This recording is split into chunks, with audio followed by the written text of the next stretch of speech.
We are live.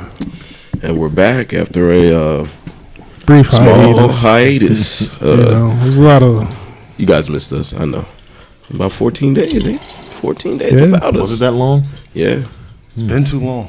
Yeah, 1 week would be 7, so we weren't on It's last been week. 4 weeks for me. Some people were a little... yeah, Corey, you've been out for a minute now. Well, we got the full house back today, though. Yeah. Some people were under the weather.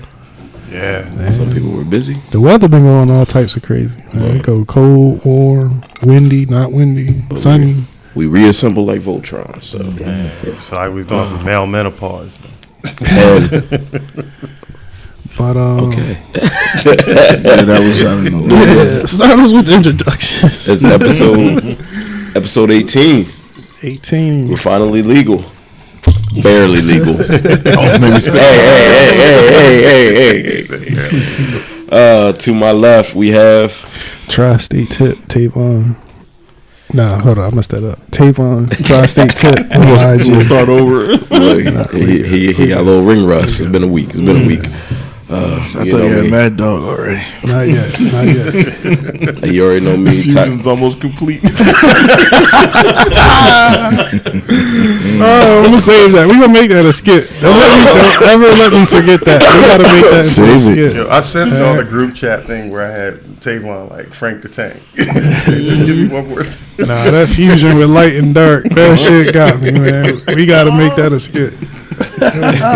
And to my right, Julian Smith on Facebook. And I'm still working on the Facebook. I don't even want to start that up, man. I ain't even got the laughter in me today. So. Can we just talk about every week? Jules be joking around and stuff till it's time to say his name. Then he gets all serious. He's like, Julian Smith on Facebook. Well, I'm trying to be formal. I know. He's got a clip-on tie under that hoodie, folks. what is formal?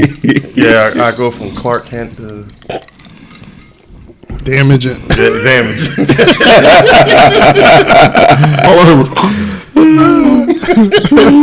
And to another right, Smitty with 365 on Instagram. Yes, sir. and then rounding up the And end. the boy is back. Sleepy Brown. Where they gonna find you at? They not gonna find you? I was being nice 3 weeks ago. Dang. Psych We lost. underscore Corey J underscore. That's There we it. go. There we go. And then, Tiger Helly 19, Facebook. No, not Facebook. Snapchat, Instagram, Facebook. I'm my government. Jason. You're just a tiger on Find my lap. Yeah, right. You find the tiger, you'll find me. The Bengals won today. Yeah, we did. We gonna get to that. I went today from almost kicking the TV from the Eagles losing, and they had a comeback win today. So I'm happy about that right now. Yeah, we gonna get to some football. We're gonna get to some football. But I feel like last show we started heavy. Yeah. And once again we're having to start heavy again.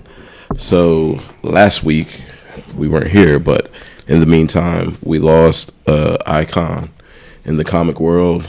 If you grew up in the 90s and watched Batman or anything from the 90s on, this one probably hurt. Kevin Conroy, the voice of Batman the Animated Series and pretty much everything Batman not live action after that. Yeah, he played him in the video games and a couple other series. He was probably the voice of Batman for most people. If you heard Batman, it's probably his voice. He made the best Batman movie. Yeah, Master Phantasm to me is the best Batman movie ever made. I agree.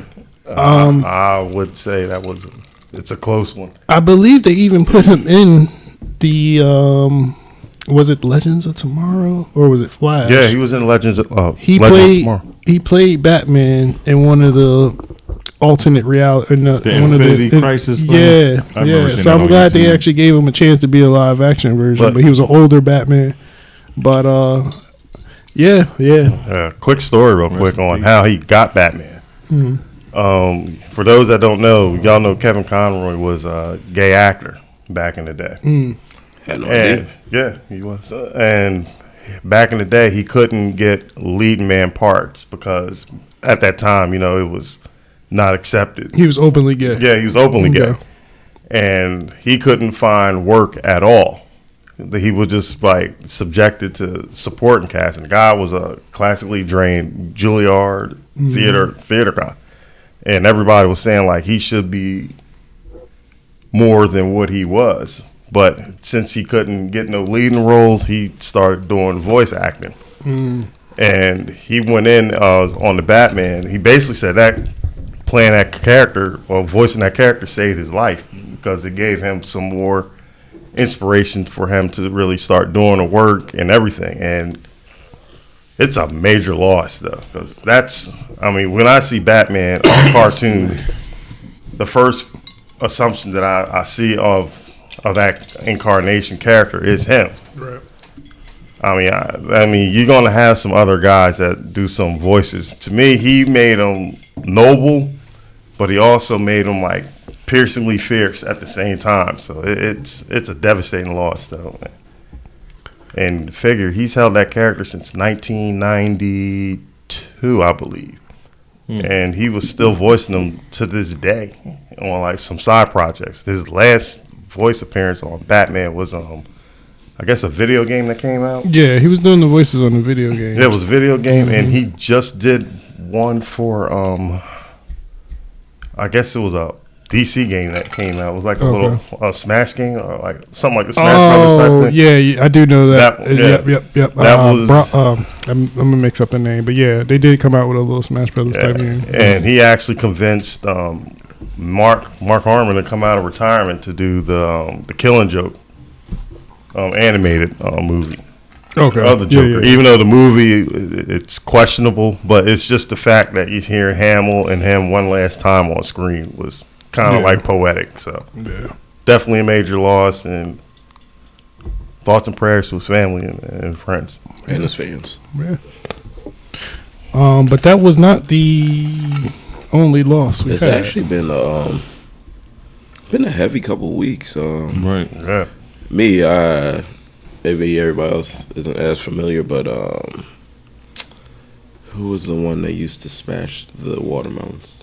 Gallagher passed away. Same day. Really? He passed away the same day as Damn. Yeah. Damn. Gallagher passed away, and I I felt like didn't there even was hear a third one around that time, and I can't.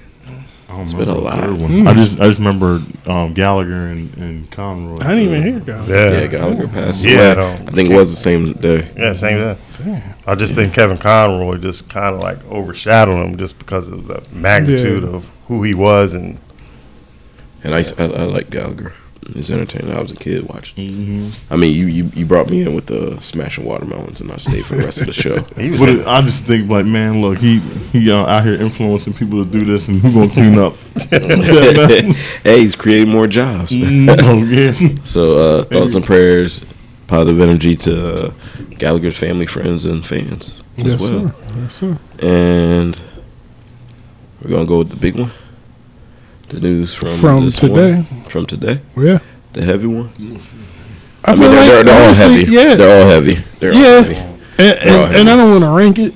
Yeah. But they're both up there. Yeah, they're both up there. If you grew up in the 90s, I think they both still kind of going up in the 90s. I think all three of them really. All three of them. Yeah.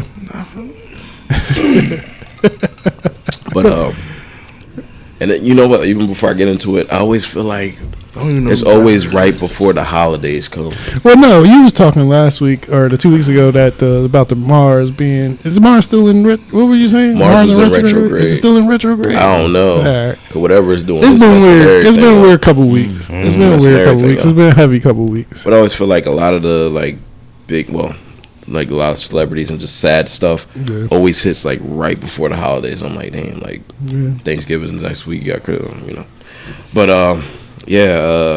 we lost Jason, David, Frank.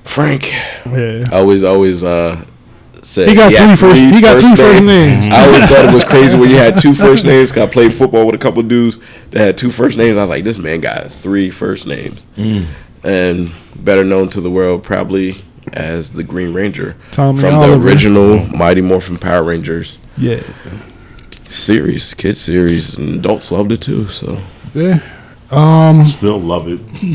and he is probably the most known Power Ranger of all time. Hands down. He's probably, I'm pretty sure he's been involved in Power Ranger activity for the longest. Yeah.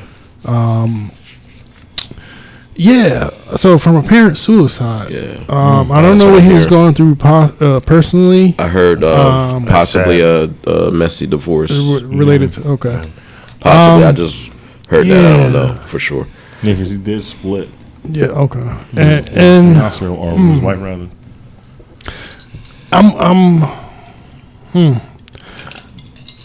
He was not supposed to be on the series for long. He was only supposed to be a limited time character, but the fans loved him so much they wrote him into the ongoing stories. He was only supposed to be there for that little saga, and then which point he, write his character off, and Jason of the Red Ranger, goes back to being a leader. But he was such a fan favorite, they wrote him into being the leader of the group. Not only bringing him into the show, they made him the leader of the group. He remodeled the whole show. Because didn't they run out of like the stock footage of the Green Ranger, and that's why they had to start using them for real? Yeah, and that's when it started getting better for me. Yeah, I didn't know that. I mean, growing up, you don't know that shit. Yeah, well, on the show, basically the Power Rangers was based off of a Japanese series, and I'll just speed it up real quick.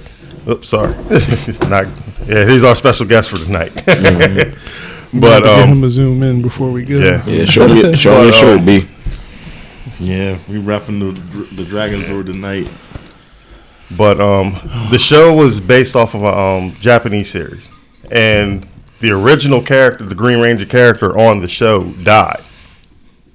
Well, the character, Japanese version of the show died. They start running out of stock footage. But if you watch the Power Ranger show, why they was having him come in late, because he was only in the green outfit for so long, so they had to make him like he was a slacker and like a ladies' man and whatever it was, because they basically had to like tie in that footage just to fit in that character. Gotcha.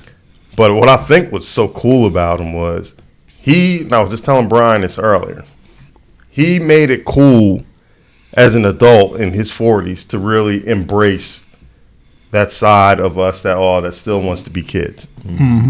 He was, from what some people that I know that went to some cons, they said he was a real nice guy. Yeah. He was a very nice guy. And I read some stories today. And they said that he would stay longer than what he was scheduled to do, and they said he took every picture. Yeah, and there were instances where they had to pay for pictures and autographs, but there were people who couldn't afford it. And he just said, screw it. And he was giving them away for free. He genuinely cared about his fans. He genuinely cared about his friends.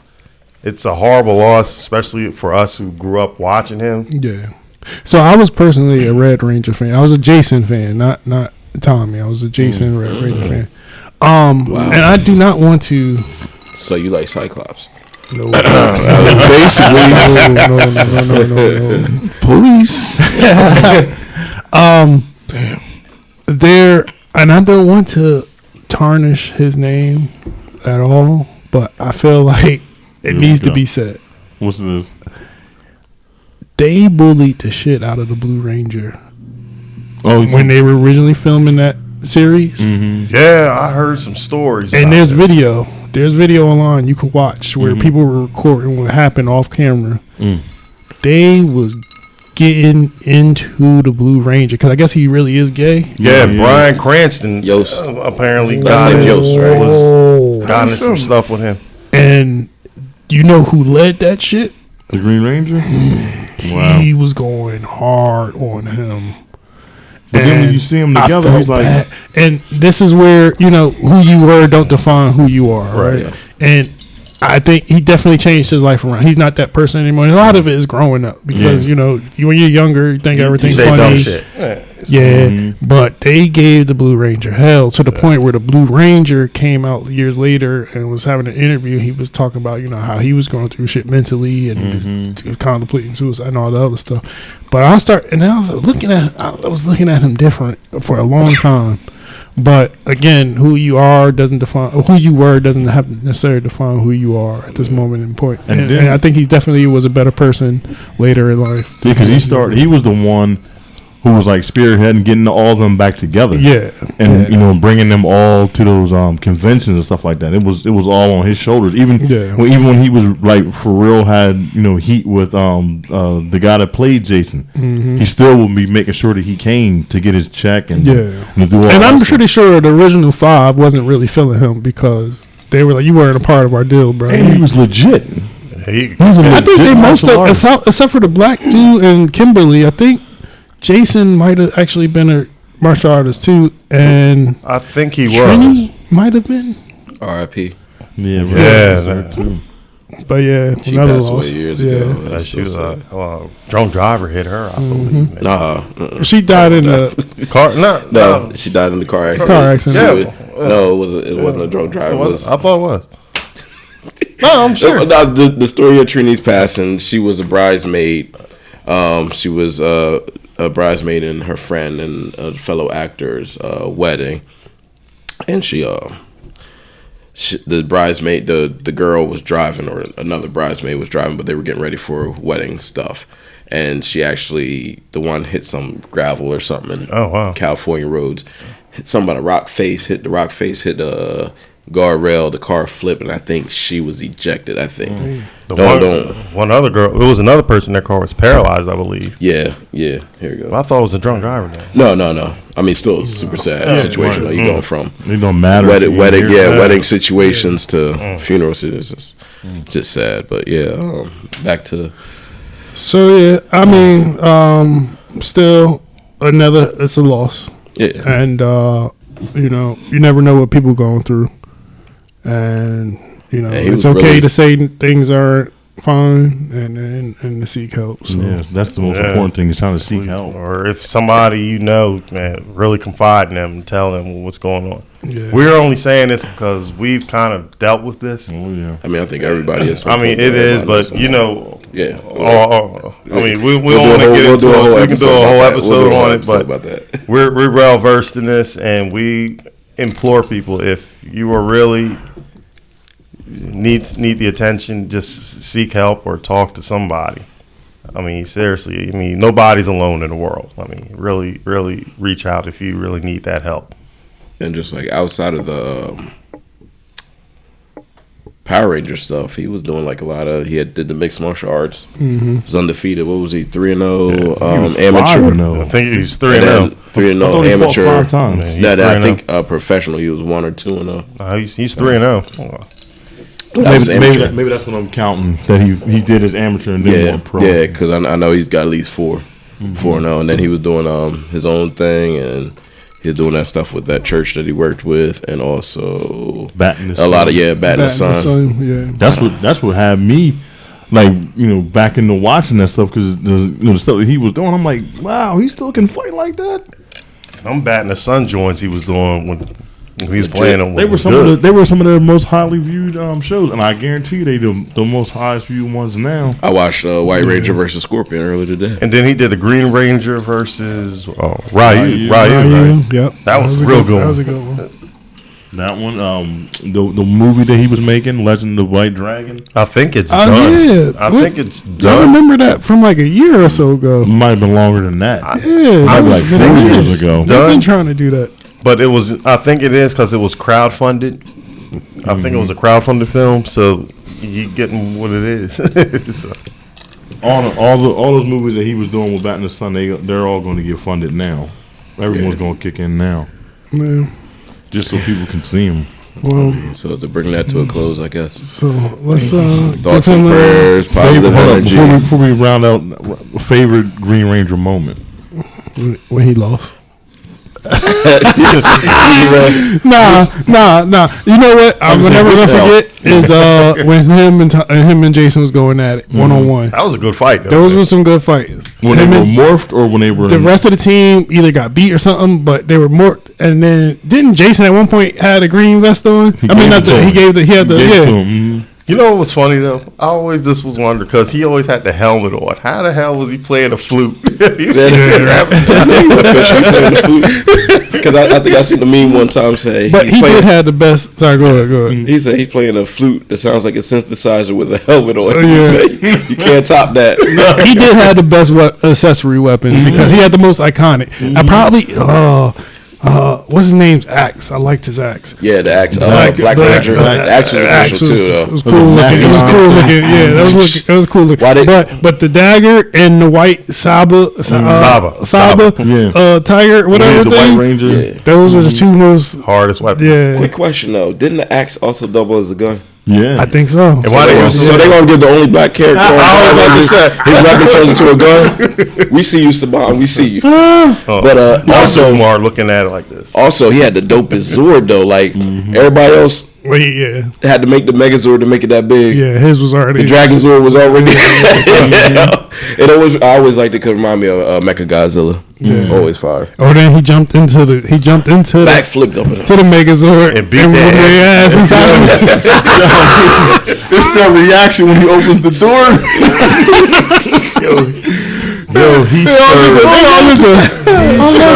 all of them in that thing. Give them to work in their own machinery. He didn't even know that door opened.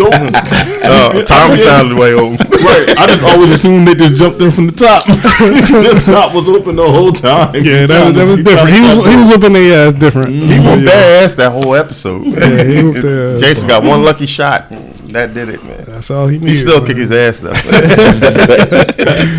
But yeah, so rest in peace to Jason David Frank and your legacy and everything you done, and thoughts, prayers, positive energy, whatever you believe in, to family, friends, and fans. Because a lot of people, I've seen a lot of people have a lot of tributes to him today. So he touched people, and, on to his legacy. Do we got anything cheery? More I got sports stuff, but are we going to go cheery then back to something heavy, or let me check. Well, we definitely here tonight going to talk about Black Panther. Okay, we're going to save that for last because we're probably going to go into spoilers, and we're going to let people get a chance to watch the episode before we, go too deep into the sports show. Then. So UFC, boxing, going into sports. Let's go into all the sports. University of Virginia. Oh, yeah. Go ahead. Do it while we down. We already said, thoughts and prayers also to the 4 young men, the players, University of Virginia, that unfortunately 3. Oh, was that 3? Did I say 3? One. Also, I meant to say 3. My bad. The one that went back, he only got shot in the back. Oh, you know what? No, you know what it is? I'm cross-referencing tragedies.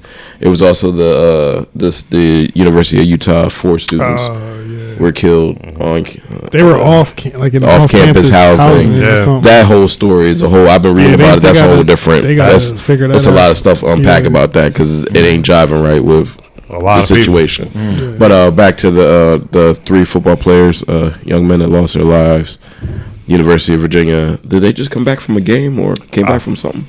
I don't know. I know the shooter waited for them to come back. Yeah, he was a former University of Virginia football player. Don't quote me on it, but I heard it was like a bullying thing that was going on, or it may have been a possible bullying. Well, I'm gonna just say it's a conflict between them because if we don't know, I don't want to put that on their jacket. Like I said, I don't know. There's a conflict between one player and I guess possibly these 3 other players, but still sad. Sad situation because 4 lives were ruined. I mean, 3 lost and this one guy thrown away his whole life, young age. Unfortunate, but those prayers, positive energy, anything you believe, to their family, friends, and whatnots. So sports. Let's go. I swear, people, we're gonna bring it up. We had to get the hard stuff out there. But we're not bringing it up for Izzy because he took an L last week.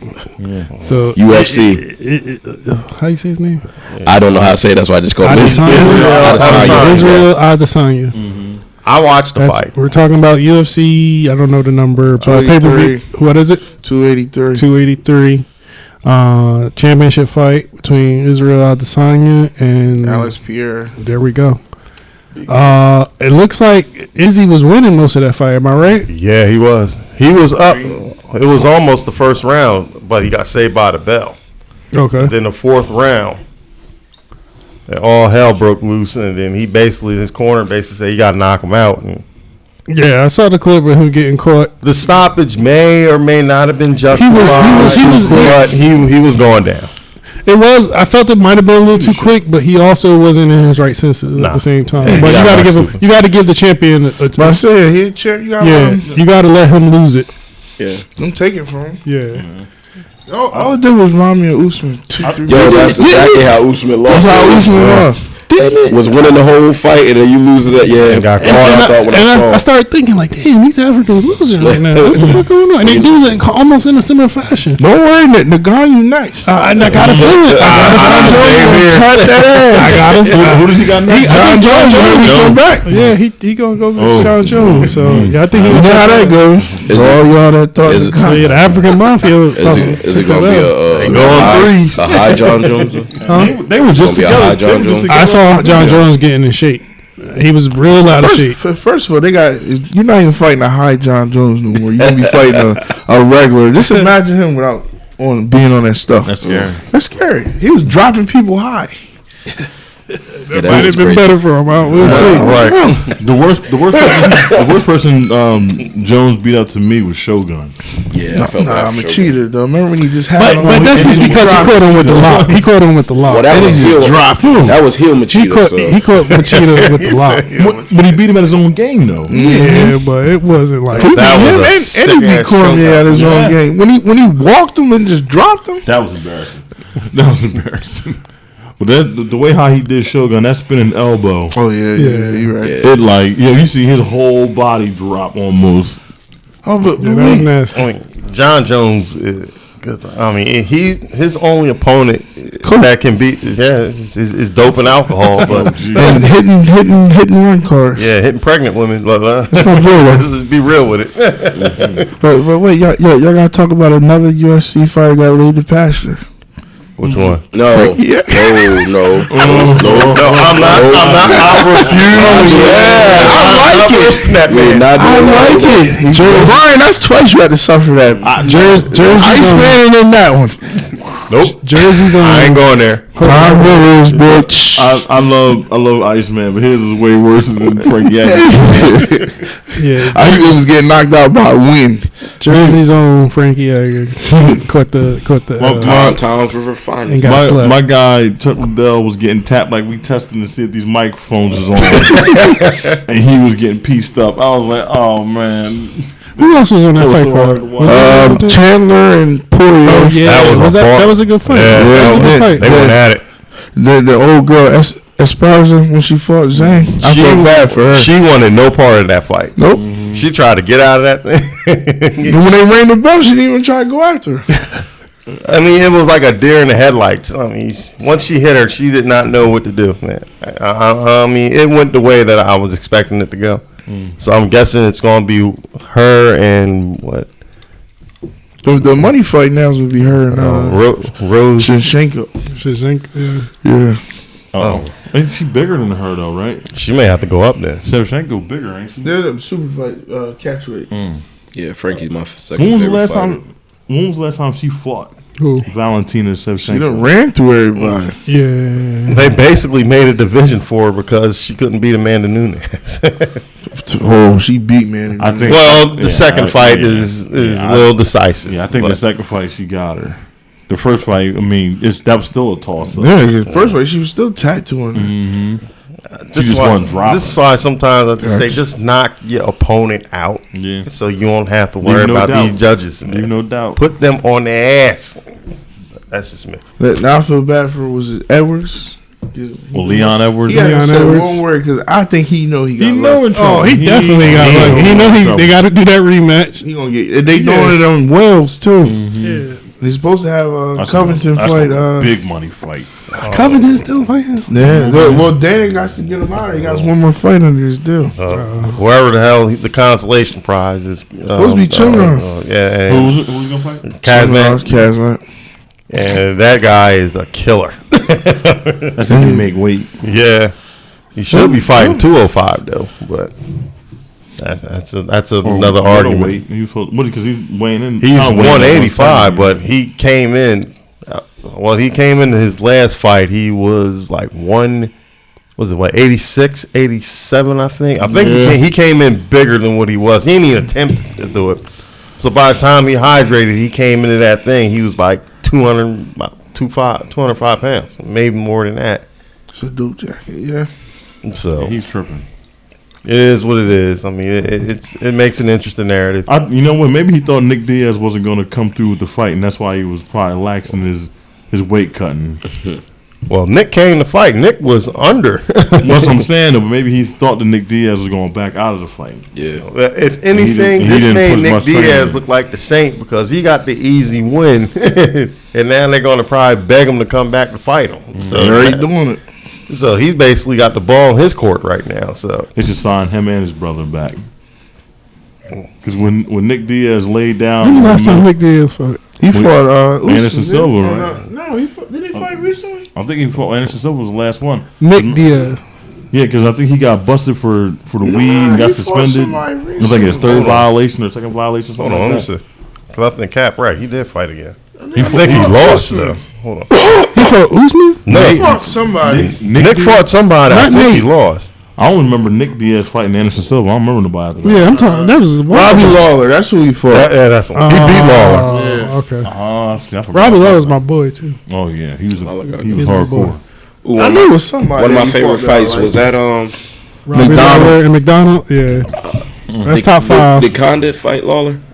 No. Condit was supposed to fight him, or didn't something happen with his foot? Who was that one fight that I love? Condit and Roy McDonald.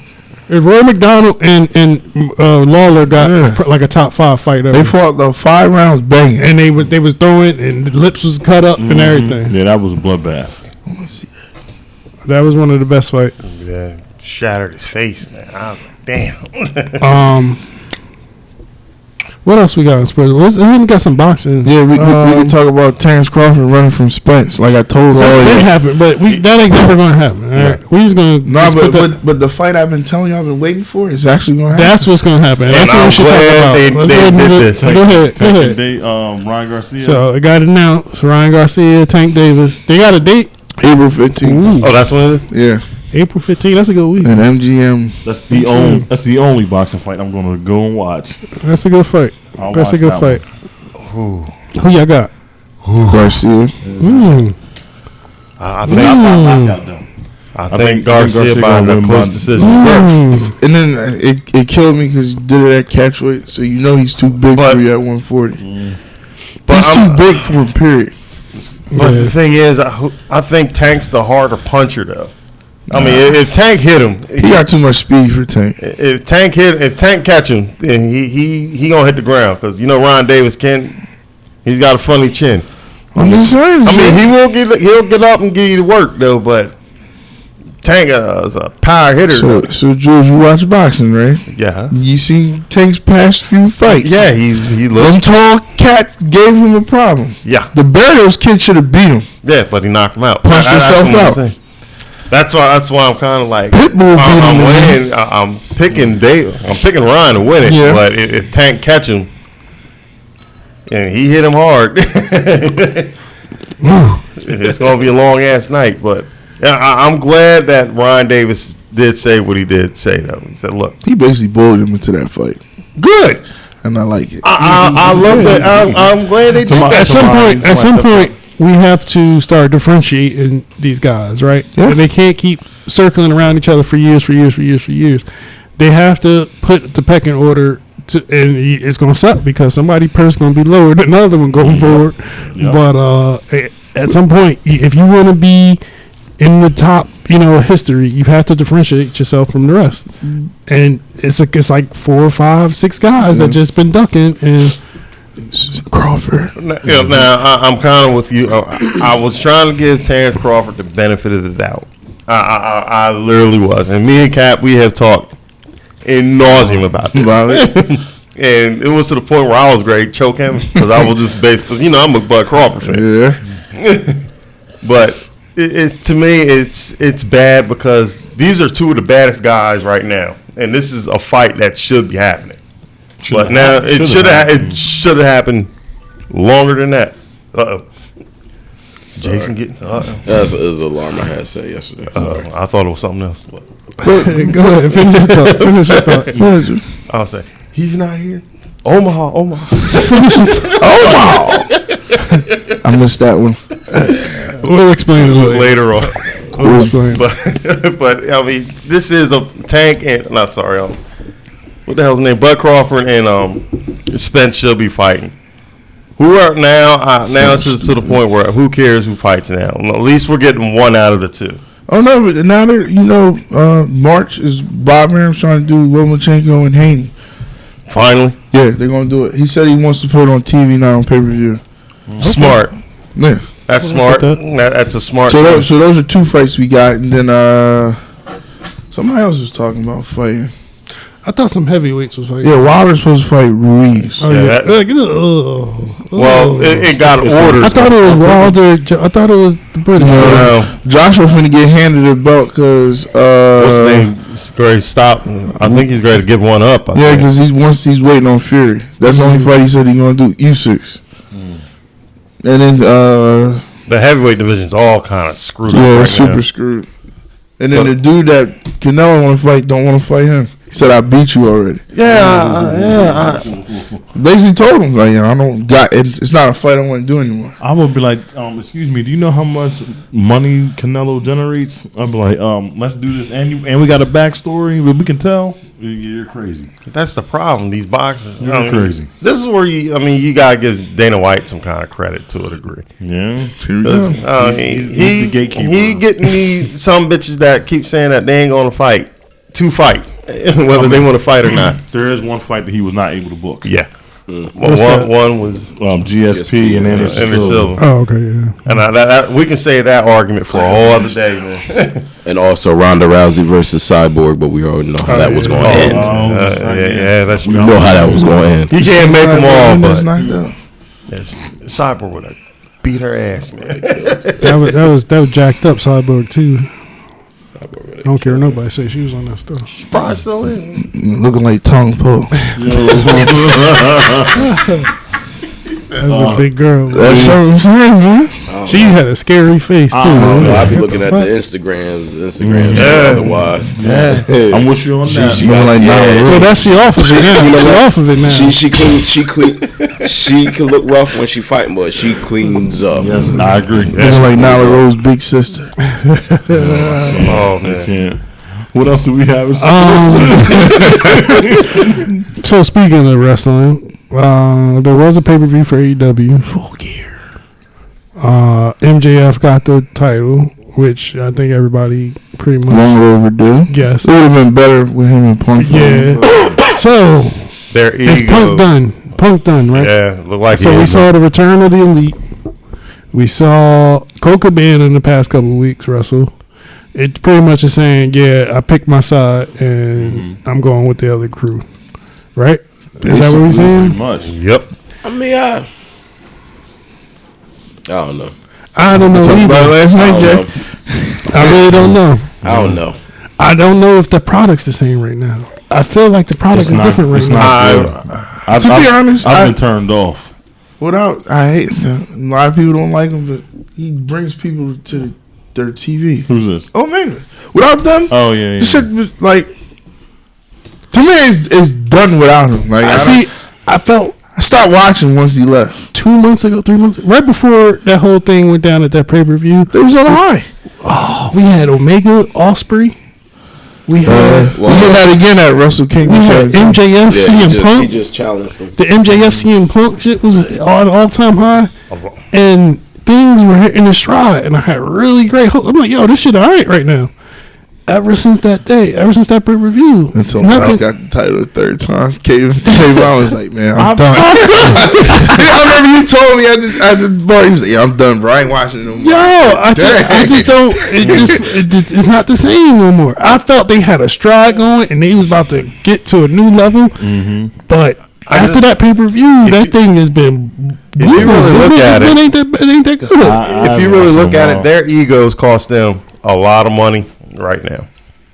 I mean, all of them. Because last night, that clearly should have been Punk and MJF going at. The story would have made the story would have been better. I mean, throwing Mox in there, honestly, that took me out of the story. We knew he wasn't going to win it because he had to go on vacation. Mox said, "Yo, y'all got me here extra 6 weeks for this." Yeah, he was. They paid him for the extra 6 weeks. And he was already home. He shouldn't have came when he came back. He shouldn't have said I was supposed to be on vacation. He shouldn't have said that. But he already put the cat out of the bag. Like, all right, I'm just here till they figure it out. And that basically left you know he's going to lose. Yeah. And if I was a betting man, if we could bet here, I would have just put my money. I think that's what kind of took me out of the whole thing. Because now it's like, MJF got the belt now. Who is going to be the guy that's going? I like Ricky Starks. I do like Ricky Starks. Low for game on. But he also like Cody Rhodes, his man's like outside of there. So when his contract started to come up, I think Well, the champ already coming. And then they just took the title off Wardlow, right? They did. Yeah. He lost. Samoa Joe last night. Who? I didn't watch none of this. Who did he lose to? Samoa Joe.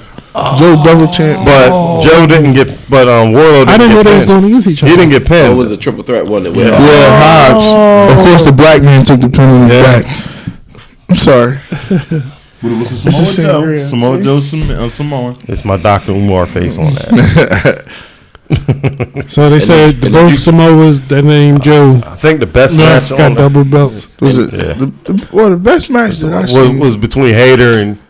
Yeah, that was Jamie Hayter and Jamie Hayter, baby, and Tony Storm. Jamie Hayter. That was a real good one. Well, those two was probably putting that match together when they was quarantined together. They've been doing that. Was coming like that. Yeah, that was coming. I was so glad he took the belt. You know who I've been watching? Female wise, who? The champion in NXT. She bad. Oh, Mandy Rose. Don't talk too loud, Taylor. Keep your growls down. Omaha. Macho Man, chill. But yeah, I saw pictures Macho of Tip. what's his name came out there? Chitara. Who? Jay. Chitara. You didn't see it? No, I didn't see that. She came out from. She looked just like a Thundercat. Oh yeah, she did have hair different. Yeah, I did see that. I don't understand why she's not their women's champion. I keep saying that every time. Cap been saying that. I think she's because in terms of wrestling experience, she didn't have as much as the rest. I don't think any but of them. she has the look. I don't think any of them do. Oh yeah. She has the look. To me, I told him last time, all the women in AEW wrestle like they're practicing. Yeah. Their matches aren't good. She definitely has something, and they want to make sure she's good because they don't want to lose her. She has a look to her and a bravado to her that it's hard to find. I think they're running into a Goldberg problem with her right now. They're gonna have to make her go against. They're gonna have to make her go for the W at some point. She's gonna have to get the women's. She's circling the wagon again because she had already beaten all the rules. Yeah. And now she's circling the wagon. So it's gonna have to be like her Hater. Or something like that. Britt Baker, yeah. Well, me low key think that they not trying to book her over them, or at least Sonny. You know what? I won't be surprised. To me, how I look, they've been keeping them too far. At least have her fight Sonny. I don't even. They don't put her, and the thing is, they don't put her on. And the thing with Jade, she's not fighting on nights. They hire somebody for the night. We'll show up and take this L. Taylor, you gotta stop, man. I just caught what you were saying too. I'm like, who the hell is Sonny? Who's Sonny? I hope nobody Sonny Kiss. caught that. Man. He said it. I ignored him twice. It took me a second. I was waiting for y'all to come. It was like a delayed yell. A lot of sunny nights. I mean, I'm pretty sure they would take the match. I'm trying to finish my thought. You trying to throw this? Come on, dog. Well, see, to me, I think the difference is she's the biggest woman they got there. This is WWE. They'd put the rocket to her, strapped her, and they'd put her in a ring with people that's gonna make her look good. Better, right?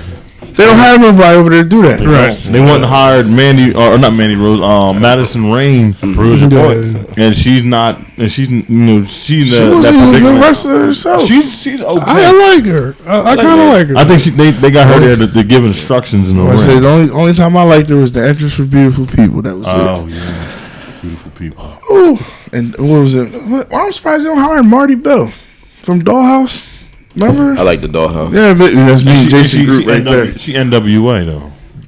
But she would. You know who I do like from NWA? That Camille Brickhouse. Oh yeah, that's a woo. Yeah. So did y'all see that interview where MJF really quit? I got sure if he really quit. Remember when he went on Dynamite that time? They was in LA and he did the little promo and he snapped. He quit.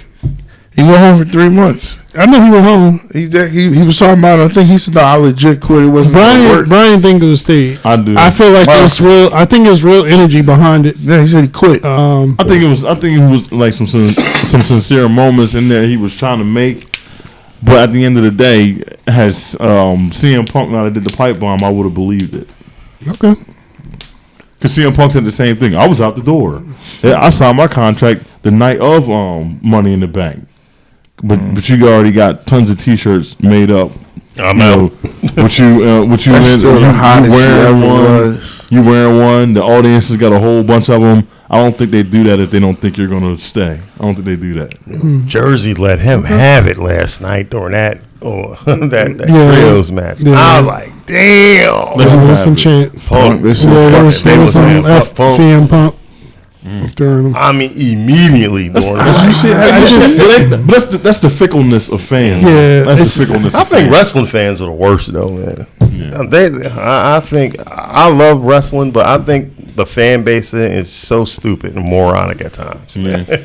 Well, that's what MJF said. That's what MJF said. He came back. He said, y'all cheering for me last week. Y'all was out here. Until I did that, y'all was booing me. Now y'all cheering. Y'all don't know what the hell y'all want. I mean, I'm a fan of wrestling, man. But. And to me, as someone who, if I'm them guys and I'm working in a profession where we pick the winner, why would that even upset you? Who gives a shit? As long as you're getting a reaction. Well, that's what matters. Yeah. That's what matters. Good or bad, a reaction is better than just sitting there and nobody saying or going to the bathroom and no one being in the seats. Right, and it's quiet. Yeah. Moxley. Oh, damn. Sorry. You sound like Jason. Sorry. Jason just said that. It was something weird, man. Last Wednesday. Last Wednesday. The rope move, remember? Jason was getting my nerves with that shit. Last Wednesday, it was quiet when Moxley was talking. Like, nobody was cheering. And the MJF had to come out and run to the crowd and say, get the fuck up. I personally just think people really was not. And Moxley might have been just like yo, I'm over this. I'm tired. I was supposed to. I don't buy it. It's something about Moxley. It ain't appealing to me at all. I like the old John Moxley, pre WWE. The Shield. No, pre WWE John Moxley. Never mind. Apparently, it's been 10 years from the Shield. We've been 10 years from the Shield. When he was old promos, yeah, when they got introduced was 10 years ago, like last week. Wow. Yep. So WWE got a pay-per-view coming up this weekend. That was kind of cool that they did acknowledge him in. They wrote his name. They didn't really but they wrote his name. Throw it out there, but I mean, I give them credit where credit's due. I mean, they could have did some asshole thing. Yeah, but. What they did to Mr. Ass. Oh, I was trying because y'all jumped in there and explained. I didn't know who we was talking about. The Shield, WWE made like a post about 10 years of the Shield, and since John Moxley isn't a part of WWE, but they didn't add him at his new. Oh, okay. But they said John Moxley. Or sorry, not John Moxley. They said Dean Ambrose. WWE's Dean Ambrose. So, what I was saying, so they got a pay-per-view coming up this weekend, I think. Survivor Series. Yes, this weekend. Yes, it's Sunday. I might check that out. Saturday night. Are they pay-per-views free on Peacock now? Yeah. Is that how they go? Oh, yeah, I'm going to check it out, dude. Yeah, I'll check it out. As long as you pay the $4.99, you get to watch everything. $4.99? Yeah. For what? So basically, you signed up for Peacock. Mm-hmm. There's some weird way how they describe it. And I kind of hate the paper UFC. The UFC, you got to get ESPN Plus. Then you got to just let me order it. Why I got to do all this extra hoop shit? Too much. Yeah. It's so many. What's it? What do they call Streaming it? apps. Yeah. Yeah, you got to subscribe to a streaming app. Then you got to pay for the pay-per-view. At least give me a discount. I'm subscribed to pay it. for cable. Yeah, because they was getting. That's how ESPN Plus was getting people because they was thinking they was gonna get the UFC fights free. They like, nah, Yeah. you gotta pay still have to pay for it. More than what you paying to stream. That's why I didn't get it, man. I was like, I nope. mean, but still, ESPN gives you 3 for 1. Basically, you get Hulu, Disney Plus. That's if you get that whole package. Yeah. $14. NFL.com. But how much is the pay-per-view when you want to watch it? The regular price. That shit is $75. Yeah, they went up. It's not cheap. It's not They cheap. went up. It's inflation. Not for no UFC.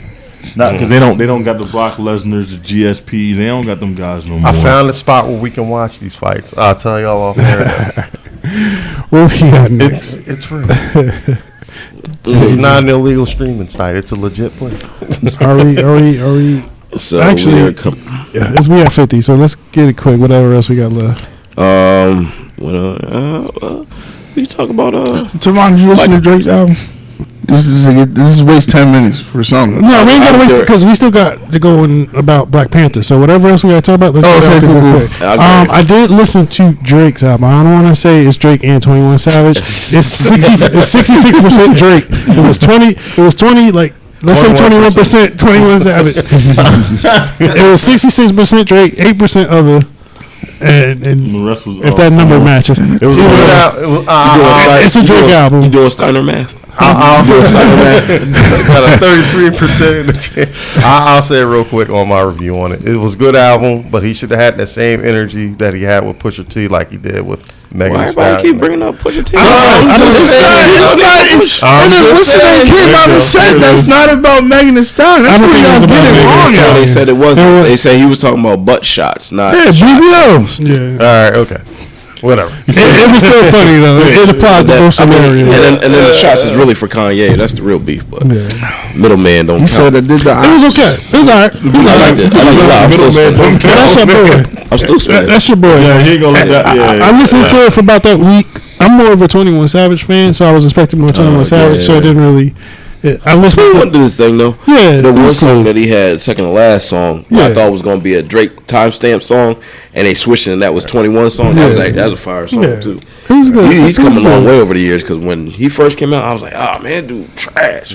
I bang with 21. Jay-Z got him out of prison. Nah, he had a banger before he went to prison. He's been snapping. Yeah, he grew up on. He be snapping like those. No, I listened to him. Yeah, was it the album where a lot came on? Yeah, that's the one. One of the albums. I am. He changed I am over who I was. Yeah, that was the album he came out and started snapping. I got a question though. So how do you feel about him dissing your favorite rapper? Who? Nas? Yeah. That's the young people mentality. He came back and said That's he young boy disrespect. So he did low key disrespect. He disrespected. And he lost his damn mind. And Nas dropped an album that was good. Nas got a good album. Yeah. That King Disease that's the best one. Yeah. See, I mixed reviews. Four, if you want to be Some technical. people said the first two was better. I like the first two. I like them all. I gotta listen to them. The second one was low key fire. Yeah. The second one was low key fire. Did you like Magic that he did with him? Yeah. Because he did 4 with Hit Boy. He did Magic in between 2 and 3. Yeah, Magic was cool, but that 2 was alright. I slept on that too because I listened to it late. I'm like, oh, this shit was alright. I like Spicy. Spicy's my John. Yeah. I can't believe he did 3. No, Spicy's on the first one. Yeah, that's on the first one. Yeah. With 5 Oh no, EPMD is on. It's on the second one. It's on the second one. Well, I don't know. Yeah. But I like the original EPMD. I like that one. I like that one a little more. And then we're gonna get to Scottie Pippen. I'm just saying, Michael Jordan wins once again. Like, damn, Michael Jordan's sperm did with that gives me hope. That gives me hope. That can give me an old enough. Mike got like young boys. So let's get this straight though. 2020. Michael Jordan drops because let's call it what it is. Michael Jordan drops The Last Dance. Supposed to be a Chicago Bulls last run documentary. We know it was a Michael Jordan documentary. You get Scottie Pippen come out talking spicy like he does because he's a hater sometimes. Over the years, he flip flops about how he feels about Mike and what he says about Mike. But Michael Jordan's sperm just did a checkmate to fucking He's Scottie Pippen. He's clapping your ex-wife. So if you guys don't know, we're talking about Michael Jordan's son. Is it Marcus or the other one? Marcus Jordan. Trophy room Is dated. Yep, trophy room. Jordan Brand trophy room. They gonna backdoor your shoes and they ain't coming to you. But anyway, City boy. He's knocking down Scottie Pippen's ex-wife, Larissa. And we already know she's for the streets, but still. And ain't he friends with Scottie Pippen Jr. that's in the league? No. He his stepdad now. Almost took my headset off. Lord have mercy. She is like from friends to stepdad. She don't care. Wow. She like young me. That's like disrespectful. She for the streets. I need to find somebody like her. Just want a young boy to power driver every night. You don't got enough money to. Man, I'm talking about these regular facilitate her habits. I forgot we don't care. Ignore that part. Yeah, she got a lot. She go to Greenville. High maintenance. Yeah. Oh no, that's See, you figured it out. She high maintenance. Cut it out. Greenville. Or Broncos. That's right. Russ ain't been the same since. But yeah, that's just wild. That's a little salacious. Okay. Sports. That's more sports related. All right. Well, let's because we gossip. We're almost at hour. Let's get to the meat. Let's get to the meat. We gotta get to the meat of the while we here. All right. So Wakanda. It's been 2 weeks. So before we get into spoilers, sorry, a week. Sorry, it's been a week since it came out. But before we get into spoilers, let's just go across the tables real quick and get your review of the movie. Nothing else. Just get 1 to 10. What you thought about the movie? All right. Who want to start it? You go just a ranking a number. We're just ranking a number. Rank it. So after this, everybody who don't want to hear the spoiler review and spoiler in-depth talk, y'all can cut it out. We're just gonna give our initial review, and then after that, y'all go ahead and cut it off. All right. So I'll start. I'm gonna give it 8.7. 8.7. Who want to go next? You go ahead, Jay. Go down one. Go down one. I similar. I gave it a solid 8.5 or higher. I might see it again and might give it a 9. Okay. Like I did with Prey. So I might like it even more the next time. But definitely a solid 8.5 at least. Solid 8. Okay. 12 out of 10. Ooh. Okay. Corey? 1. No, I'm playing. I said, damn. I couldn't even look over at you. I seen it twice, so I give it a 9. All right, 9 out of 10. All right, so everybody else who have not seen the movie and do not want to be spoiled, this is your spoiler warning. Get out of here. Please go ahead. Walk away. Like and subscribe and all that good stuff. Come back next week, but this is your spoiler warning right here. Go watch some cat videos on YouTube. Or just go watch Black Panther Wakanda Forever. And yes, and then come back and watch this part of the episode. All right, here we go. In 3, 2, 1. Spoiler talk. Here we go. Favorite part of the movie. Oh, wait. What? Can I just lead off? About the movie? Go ahead. Sorry. I low-key didn't like it at first. When I seen y'all later, whatever, I wasn't a fan of Shuri being Black Panther. I mean, like, she made it kind of weak. Like, she didn't really fight. Okay. And I really wasn't feeling her as the... To me, what made the movie was Namor. Okay. Like, I liked his part. And in the end, I wasn't expecting it. Okay. Okay. So I was telling... We spoiled talk now. We spoiled it, so go ahead. Okay, cool. I didn't want to mess it up. All right, yeah, go ahead. So then, like, I don't know how y'all feel. So to me, maybe y'all might agree or not. I think they probably shoot the movie, make it in like 3 or 4 years. And remember when what's the name said she's not here for Black Panther title no more. I'm here to he wants to. What's the word he be using? Yeah, M'Baku. He wants to be the king. Yeah, he wants to here to fight. I think that boy. I think the son gonna come up there. So yeah, you think so? It's part of my love hate about that ending. About that. Like it? No, not the movie. That what they're setting up. Whatever the end credit. Right. I think that they had to make sure people had to know that Shuri is not going to be Black Panther forever. Thank God. And that's where I kind of was like, oh, y'all couldn't. I see why y'all did it, but damn, let her rock. At least she ain't lay a paw on nobody on the bridge. Like nothing. She ain't do nothing on the bridge. She was knocked out. She gave them more to work though. When? The bridge. On the bridge, remember? But she ain't do nothing. She couldn't do nothing. You also got to remember that is when they filmed that scene, she was out with a concussion and ruptured her shoulder. She was injured in real life. She really got injured from filming. She got hurt doing the first take of that. So that makes it even better. That makes it even better. I see why. So she got hurt. She didn't even do nothing. She killed him at the end. I agree. Killed him. They had to let him live. I really like their decision on how they introduced Namor. I like wonderful putting it. It was whoever came up with that decision to make him with that ties to the UK fan ties and that backstory. Perfect for this universe. Perfect for Black Panther because of the real world implications Black Panther had as well with Black people. And to implement that same almost I don't want to say backstory, but that same struggle to another tribe of people, and almost Black Panther's villains are the most relatable villains that people like. You know what? I get their point.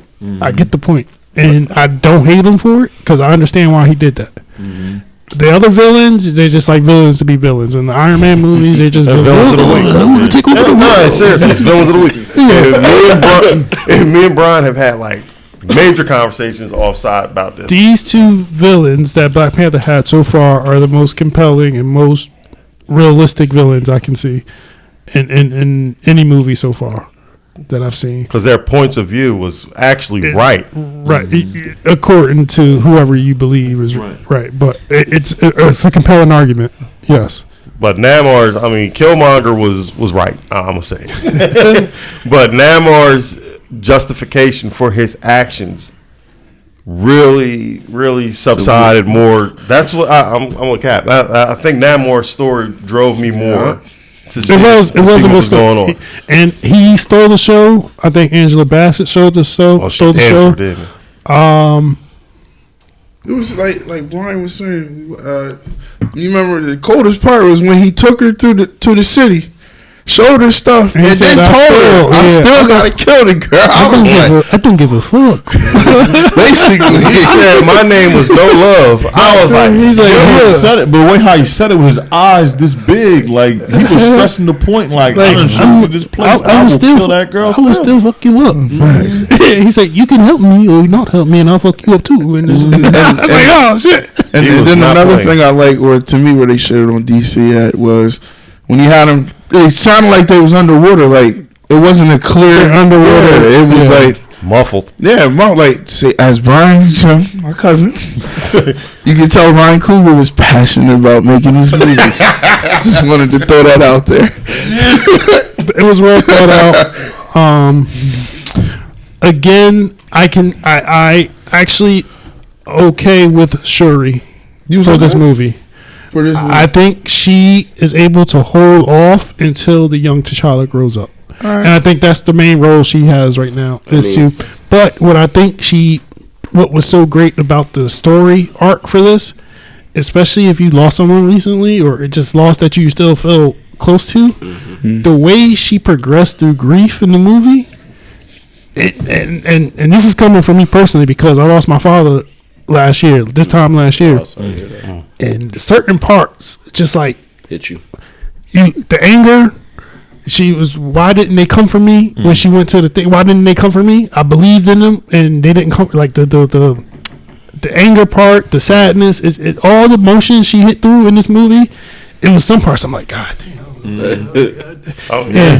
It's real. You right, man. Because we lost our mom. I'm getting emotional here. You talking about your dad? Yeah, we lost our mom, so we kind of know it and how she was feeling grieving it. So yeah, the anger, everything that she kind of went through. I think I probably experienced it, and that part of her story arc, I really like. You know what? Outside of you not really being the physical specimen I want you to be for this role, I'll forgive you for that because everything you else brought to this movie, I liked. I think what I liked about Shuri's development is the way how she was honoring her brother the entire time. She was, what hurt me but watching it. That was the growth to me. Yeah. I felt like she really wasn't until the end. Yeah. I think the anger and the sadness is what was driving her, right? It was as point example why Michael B. Jordan showed up, and that was where they were saying you're not following your brother, you're following anger, you're following burning the world down, just like he was doing because he was giving off anger. And at first, I was kind of like leery on Michael B. Jordan coming in, but that scene made so much sense. Yep. I think that to me that drew me in as her becoming the new Panther, but you can tell it was like a darkness in her. Yeah, because she wanted to put hands on. Well, that she never believed in it. She didn't believe it. That was the whole, and that was part of it too. She's a scientist. Yeah, so she didn't believe. Yeah, she didn't believe in the astral plane. She believes in science. And she got mad because she said, "I did your ritual and believed y'all for this time, and then this is what the fuck happened to me." Right. And go ahead, John. Go ahead. No, you good. I didn't even start saying that yet. Well, no. What I was gonna say is, to me, that movie is, it's next level. I don't think we've seen a movie like this where, even though there's no main character in the movie, it's a strong ensemble piece, and I think the way how he was able to craft these characters and make them all have good character arcs and it makes sense and it feel organic, that's what drove the story for me. Right. Now, from the moment the credits roll up until when Queen Ramonda dies, to me it's kind of like okay, I see what you're saying. Okay, you want to stop Namor, so you're going to go get rewounds. Like, all that stuff was Marvel to the T. But from the moment Queen Ramonda died until the moment she dropped down into that lair where M'Baku was holding all the people, that piece of that film, it changed. Bruh. It changed. And then, like you were saying, with her character, she went from being, I'm just going to dive myself into my work. I'm going to do this. Okoye wants me to go find this girl. This gives me a reason to get out of my lab. My mom told me I need to get around. I need to do stuff. Okay, I'll listen to her. Okay, damn, now they got kidnapped. Now I got to go down here and listen to this dude talk this stuff. All that stuff wasn't like for me, God bless. It wasn't. Thank you. It wasn't like it was like something that was like generating like a feeling in me until when her mother passed, and she was like trying to get to her, and Baku was holding her back. She was saying, "Help me." When she said, "Help me," bro, I can't even. When she said, "Help me," now I done seen that movie twice now. When I first saw it, I was like, I was the whole time, man, I'm gonna cry when I see this movie. I'm gonna cry, but I didn't cry the first time I watched it. But then the second time when I watched it, the scene that made me cry is when Okoye came into the lab and she was like, I still can't believe you want me to wear this ugly costume. And she was going on and on and on about this, but she was just like, Okoye, she was like, I just need to know that you're going to be there when I call you my sister. That part right there, it gets me every time. And it's the way how she said it and like her cadence and her voice and how she was acting like me, I'm an actor, you an actor. So when I see things like that makes me be like, damn, that's real. That's not like she's not reading the line. She's not acting. That's real right there. Like, she wants her to be there for her. And it's not even about, the action that's about to happen in the movie. It's like that's Letitia Wright talking to Denai Guerrero talking about, I need you with me right now because I'm going through some shit. Yeah. You know what I'm saying? That hits different for me. And then when she drops down in that damn pit and like the helmet come off, people gotta understand how it is in black culture when we see something that as a savior, as a figure of hope or something like that. We don't have many of those. When she dropped down there and they saw her, the way how they backed up, she took off I get it, and I know which scene you about to tell, because you know what, it kind of affected me too. It's a scene right when the helmet comes off, everybody's cheering. There's a moment where they all put their hands on her. Yep. And she puts her head down, and they all put her hand on her, as if we're here for you as much as you're here for us. We need you to know that we're here for you, and Brian, and that's exactly what I felt in that scene. And part of it, again, especially when people get lost, it's something that happened in this movie, and it happens a couple times, and that scene is one of them. Yep. Where you need other people to let you know that it's going to be okay. And the reason why I'm giving Shuri the character a lot of praise is because everything that Princess Ramonda went off about I lost everything, it really happened to Shuri. Ramonda didn't lose everything because she still had her daughter. Yep, she didn't know she was there. It happened to Shuri. She literally lost the entire family. And she had nobody else to counsel her. So when people came to her, when Killmonger came to her, and she thought it was going to be her family, and nobody came back for her, she was on her own. Yep. And that moment where other people came to her and said, "You're not on your own," hit. Yep. And that, I don't think people caught it, but that moment for me teared me up as well. It's one of them things where, you know, sometimes your friends are your family. Yep.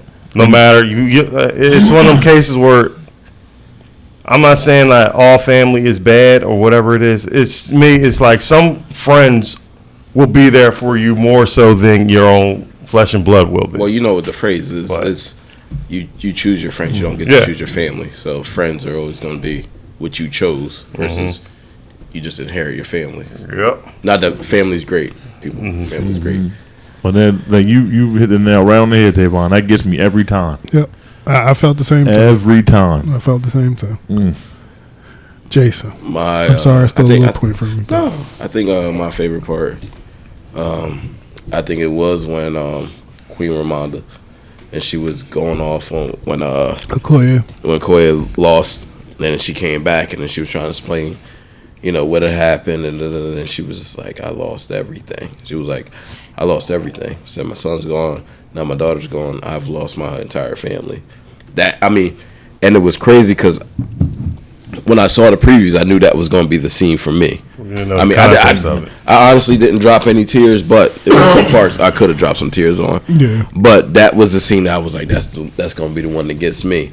I assumed that part was going to be when they were having the conference with all the nations, and then she's talking to them, and I liked how they. Because we never would have thought that. You're talking to your people, and you haven't, and then how she just fired her on that argument though. Was she fired her on the spot? Because Okoye, I felt it in Okoye. Like what are you talking about? Like I'll die before, you know. But let me make it right. But that's what I like about it because it's real. Like you can have two people that one person, none of you mean harm to each other, but it's at the same time. She's still dealing with the loss of her son. Yeah. Now she's looking at, now I lost my daughter because she don't know. Now I've lost my daughter, and I'm looking at you because I told you at that moment, them, and I didn't even want you to take her. Right. And then at the same time, she's trying to, you know, I'm gonna make it. I'm gonna make it right. No, you're not gonna make it right because you made it wrong. And at that moment, she changed from, you know, I was nice. But nice is not getting me anywhere. And I like that. And turn. That's where she switched. She didn't turn into it, but she turned. She had that in the chamber. Yeah, she was sitting on that one. And what else? What else? Said, you can see your husband, right? Mm-hmm. I was like, oh shit. Yeah, she got real with it. And then what I really liked about it was just past the Marvel and past it's a superhero movie. I like the fact that it was actually a cathartic,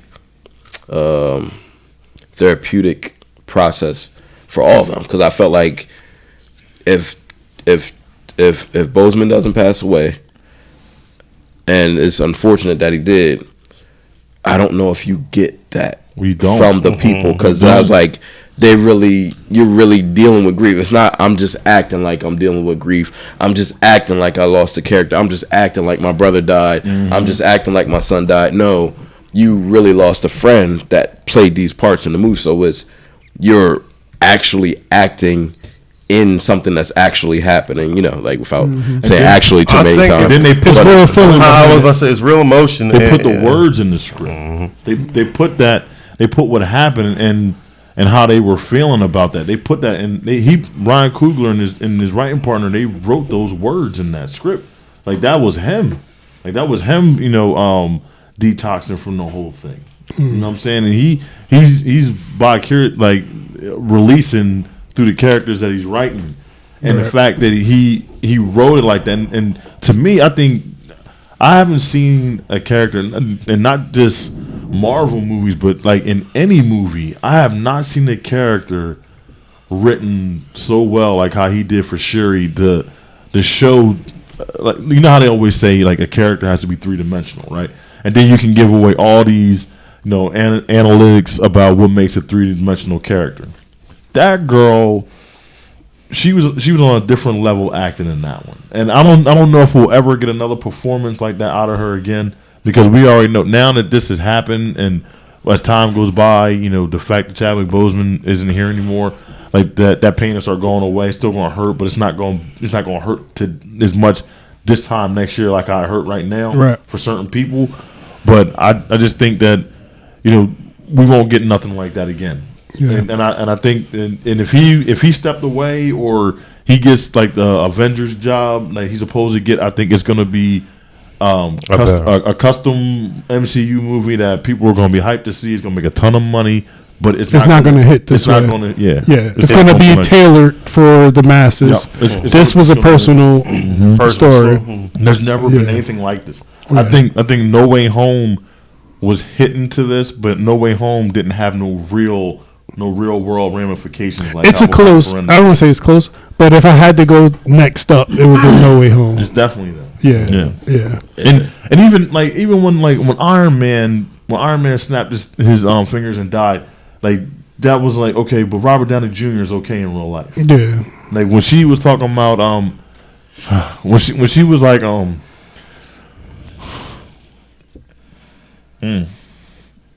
Take your time.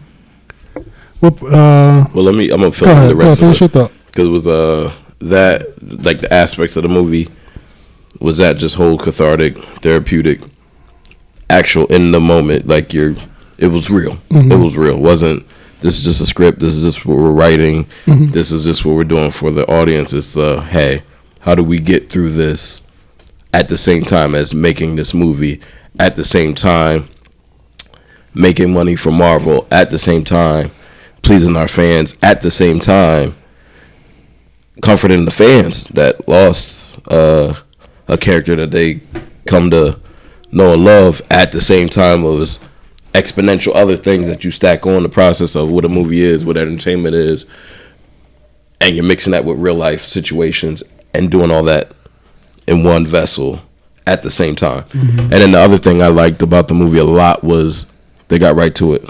Like they were realistic about how he passed. Like I was always wondering, are they going to have him die in battle? Is it something?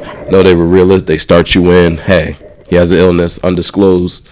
Boom. We're trying to save him, but we lose him. And it was Killmonger's fault because he burnt the heart-shaped herb. So it's like they couldn't give him another one to save him. Yep.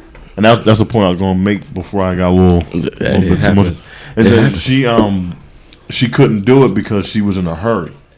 And the fact that, she did it later on in the movie because everything had already happened. And it was like that was her main focus was it wasn't about saving her brother. It was about saving her people. And she had the time. So when she was like, if it glows, it works, and that thing happened. Like, there was another brief moment where they hugged because she achieved what she tried to achieve but couldn't. And what she couldn't had bigger ramifications. She lost her brother because of it, and now she did it. Basically, she's shouldering the burden of a franchise. I wouldn't say of a franchise. She's shouldering shouldering the burden of everybody now. So it's basically like put it all on me now.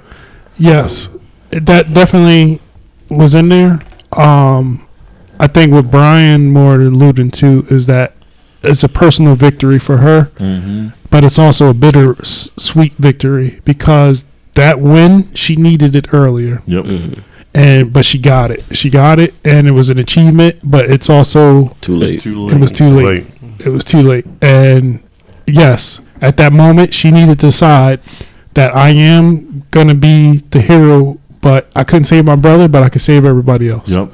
I'm here for my people now. Now that I have this, but I gotta get away from all this stuff for a second. Like and also what it has set up to me. I think it's made anything that comes after this. They're gonna make these other filmmakers and writers have to step their game up. Because everybody now, I don't know if it applies to everybody though. It's only I think really, this was the rare case where I'm sorry, I'm gonna cut you off.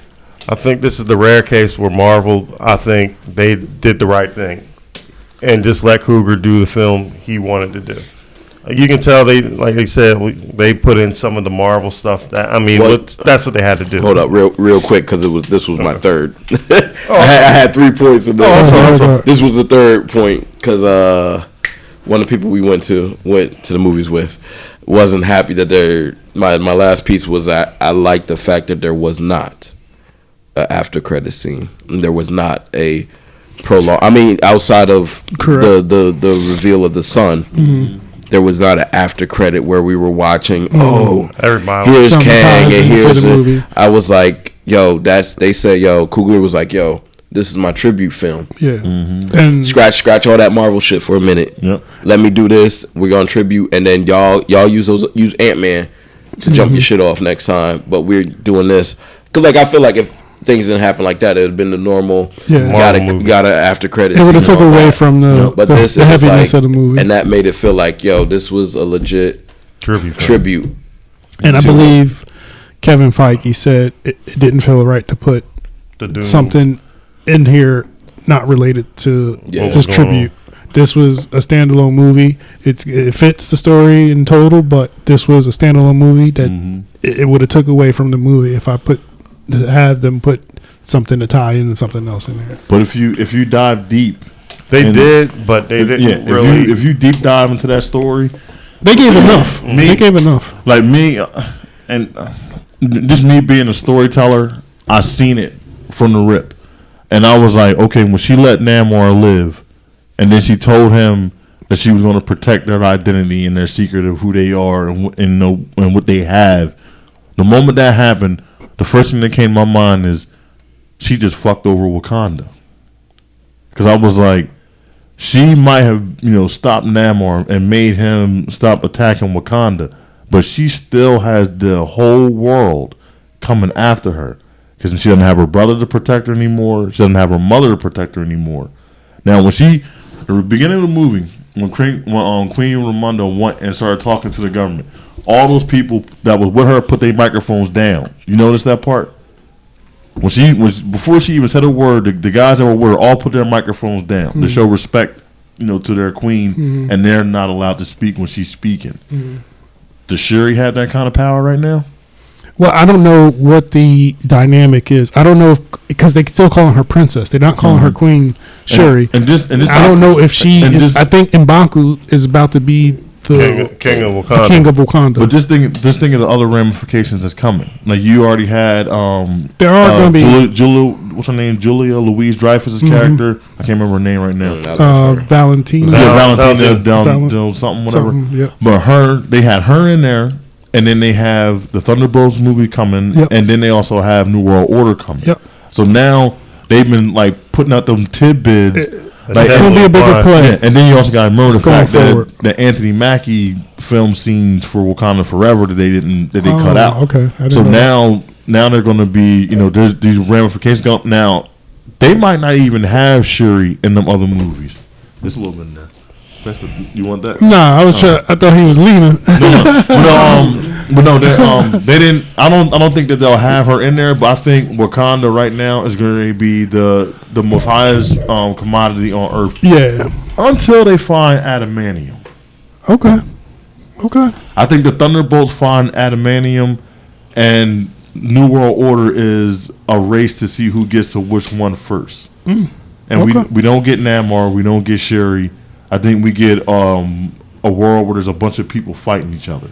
Okay. And when it's all said and done, I think Elena Belova, she either gets killed or she gets hurt bad, and the Hulk snaps. That's what the rumor was. Yep. Yeah. That's going to lead into a World War Hulk story. Yep. Yeah, it's possible. I don't want to speculate the future too, but it's obviously Wakanda is in a weird. Well, I don't want to say weird. In a position, a weaker position, a vulnerable position. Yes. And the way how and people was like, Namor backed off, because that Namor has been living for 1,600 years. He's smart. Yeah. He knows that it's not his job to. He said at the end. Yeah. He said, "Well, we're gonna play this in our favor because they ain't got no help, and we're gonna be their help. And they're gonna have to come to us begrudgingly." and just thinking about like the stories that you could tell right there. Like I'm thinking about that when he said that part, I was like, now what? Think about Thunderbolts trying to infiltrate Wakanda. I'm gonna go one step deeper. What if? Now remember, what is one of the most highlighted scenes of Infinity War? The fight in Wakanda. What are you talking about? When Thor arrives in Wakanda. Okay. So he already has a tie to Wakanda. No, you know who has a tie with the Wakanda? Who's in Thunderbolts? Don't say Bucky. Bucky. And that's a big implication. He's going to be the one playing both Bucky sides. dies in the next movie. They're gonna be like, nah, I can't let y'all do this. And but look, we doing this. If done right, I'm wondering that's why they put him in that movie. If done right, we can see. If done right, we can get. Well, in the next two movies, Thunderbolts and New World Order, we're gonna see Namor fight Thor. It can happen.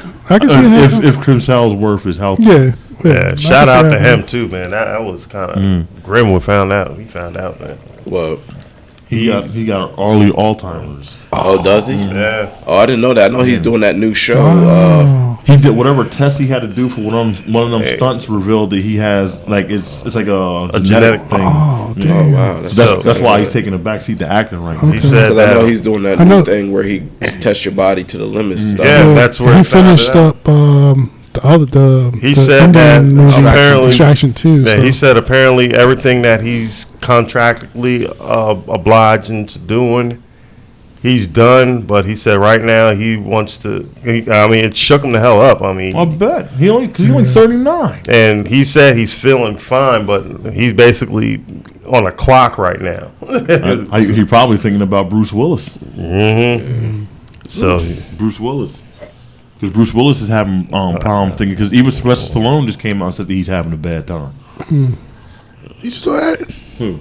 Bruce Willis? He can't. Bruce Willis. And everybody thought that it was like he was being like cocky when they, because from the Sixth Sense on through, he had to have an earpiece for somebody to feed him his lines.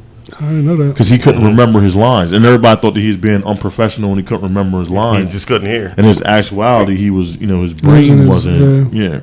And I was like, oh, shit. And apparently, I guess he was doing them low-budget movies, not necessarily saying he wasn't selling. He was doing them just to get money, for his wife and his kids, and they can have something to go on. I was like, he tried to keep it a secret, but it was an incident that happened on a movie where he had fired a gun. Even though it was a dummy round, he fired it at an actor. And it wasn't his cue to do it. He just started doing it, and it kind of startled the actor who it was. And that's when it all came out. They said, well, he's got a problem. Wow, I didn't know that. Yeah. So sorry to switch gears, but I'm going to say what I didn't really like about it. I didn't necessarily like the ending with the fight. The fight between Sherry and that was a 2-minute fight. It wasn't. It could have been more. Yeah, and I can understand all right, we can't let Namor go off too hard because he could destroy her. And she don't really have fighting background. And that's what I feel like it exposed. And that's why I was like, ugh. I think that's where some people like Cat. I understand that argument. Even on the ship when they got back to the ship, and she was like, Wakanda Forever. I'm like, it's only 10 people left. They killed the whole ship. If you looked at the numbers, it was 10 people left on that ship from Wakanda, and that tip of that ship. The rest of it was all Metallica people. But also think about the kind of respect that she probably earned from the telecom people because but she made that whole shit God submit. That whole shit got fucked up. They had a lot of people in that shit at the beginning of that fight. She still made that man go out there and 10 say, people left. Yeah, she made that man go out there and say, "Hey, you gonna go out there and tell your people." I just wish it was a little different. That's all. She beat him at full strength. That's my whole problem. No, she can't. We all know that. We all know that. That's it. I will say this, and I can't give it a 10 because that was a knock on it. I felt certain characters weren't, and it's hard because it's an ensemble movie, so not everybody got to get fleshed out. Riri Williams, she was funny, and obviously they'll develop her in her own show, but I didn't really get too much from her. And she went like this. Yeah, I didn't really get too much from her. They honestly couldn't put her in the movie. She was in the movie. Still would have been. She was the comic funny moments. She was the comic relief. But they could have replaced her with a generic random character that was a funny, smart talking. It would have been the same thing. It would have been the same thing. But, I mean, that's like a little sister that Brian Coogler was like, "Yo, I'm introducing her." I get it. It worked. It's not a knock. It's not a knock. I'm just saying. I just wish it developed a little bit more. Now just think about this. Hold on, I'm gonna cut you off. But they filmed that movie. They saw the early footage of it. Then they greenlit Ironheart. Okay. I agree that she didn't need it. I'm just saying my nitpick of the movie. That's all. Because she's going to get her own series. That's going to explain more about her, give more us about her. I just felt like a lot of people progressed story-wise in that movie, except for her. And I felt Okoye kind of taper off toward the end. I felt the beginning of the movie, Okoye was strong in presence. From about the moment till she got let go, I think she kind of tapered off at the end. That's all. Was that the point? Huh? Was that the point of it, though? I don't know. She did get fired almost on her day off. And she had to wear the ugly suit she didn't want to wear. Yeah. But even then, that fight when he. that fight scene, that pole, man. The fight scene was good. But what happened with her at the end of the movie? When did she fight? She fought Atum at the end, right? She made him. Do you remember that fight? Yeah, she made him yield. No, she didn't. Well, she knocked him off the. She kicked him off the thing back into the ocean. Wow, that's a W. It was a weak fight. It was a weak fight. It was a weak fight. The fight scene on the bridge was way better.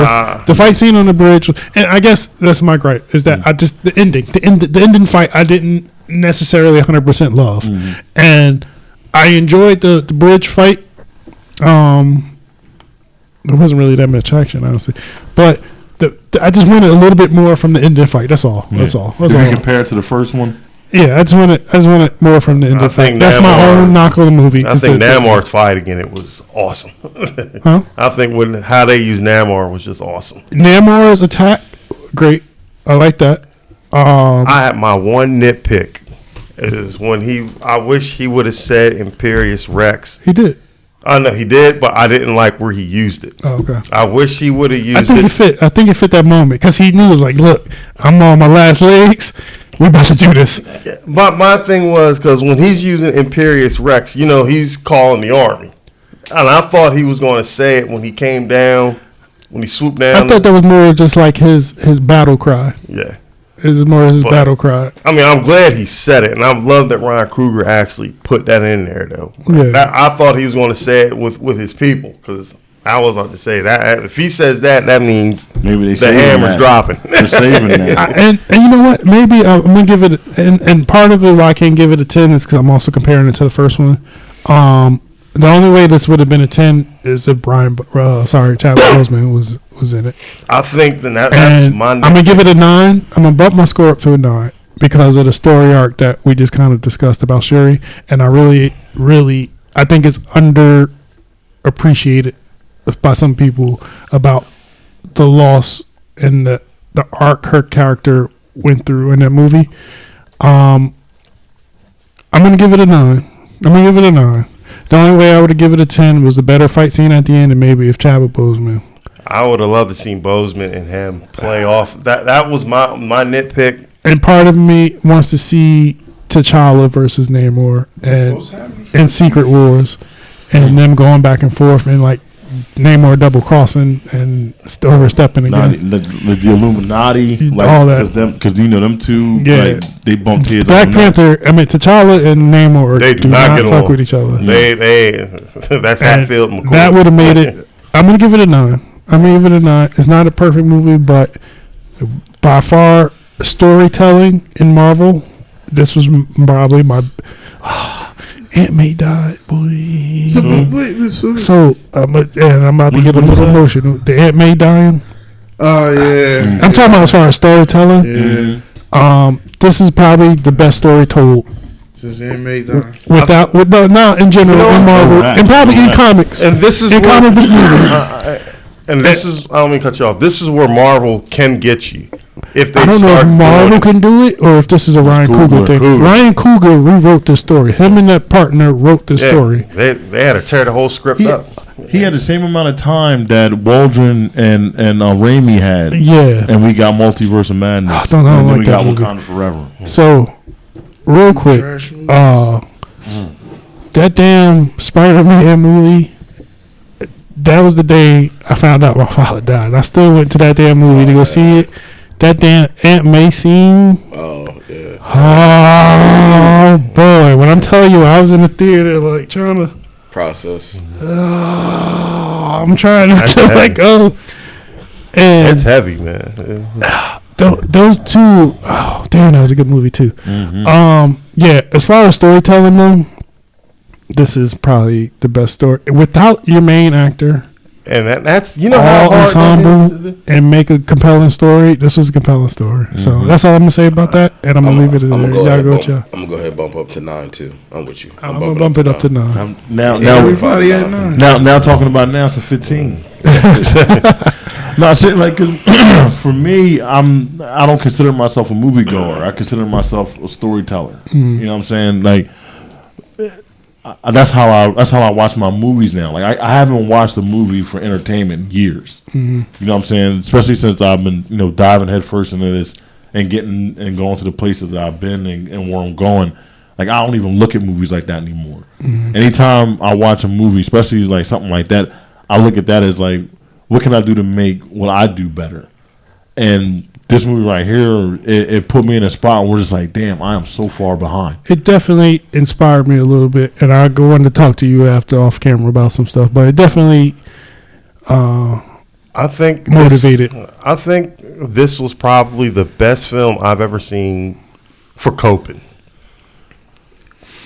I would say because if you really look at it, everybody in there was suffering from something. That includes the villain. That includes the heroes. I mean, just the entire backdrop of the movie was more about coping. And it was, to me, it was more like, how are we going to rise above our cope and our grief? What can we do to, like you said, inspire yourself to find that fire within to keep going? This is one of them rare cases where it's did it. And then it did some.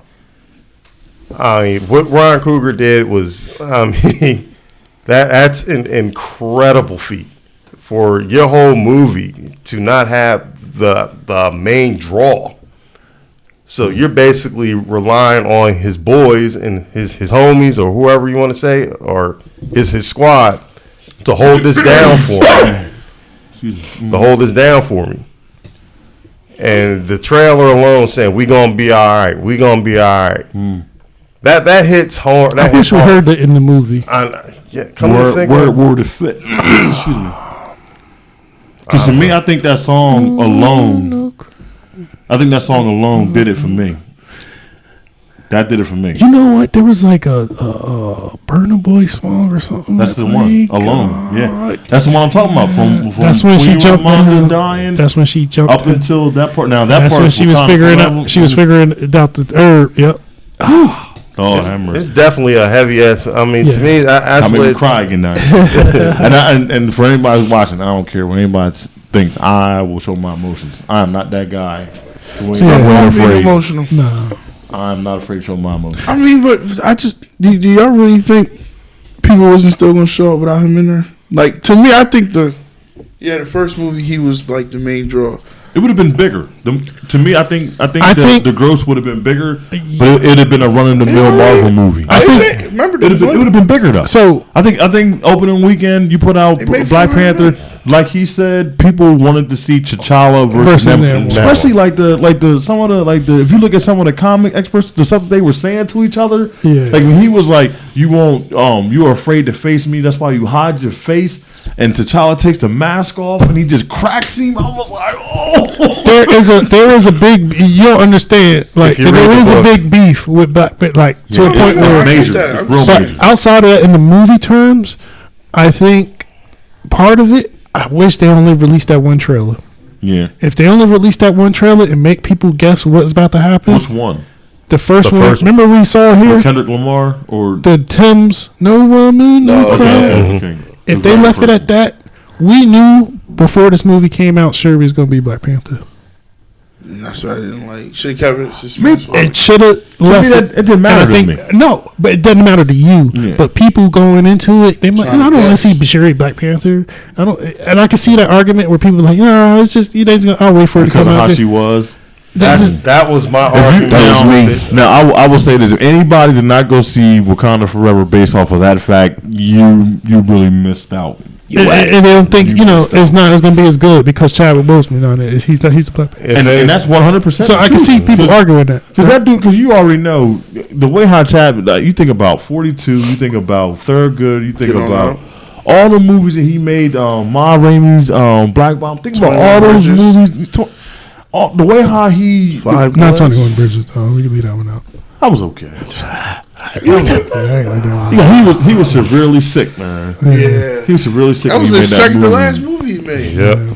So just think, I don't know. Like I think that me personally, I think the gross would have been more, especially if they had showed. I think it would have sold more. I think it would have. I think if they would have kept the Namor story, and Ramonda died, and he was Black Panther. I think and Namor killed Ramonda.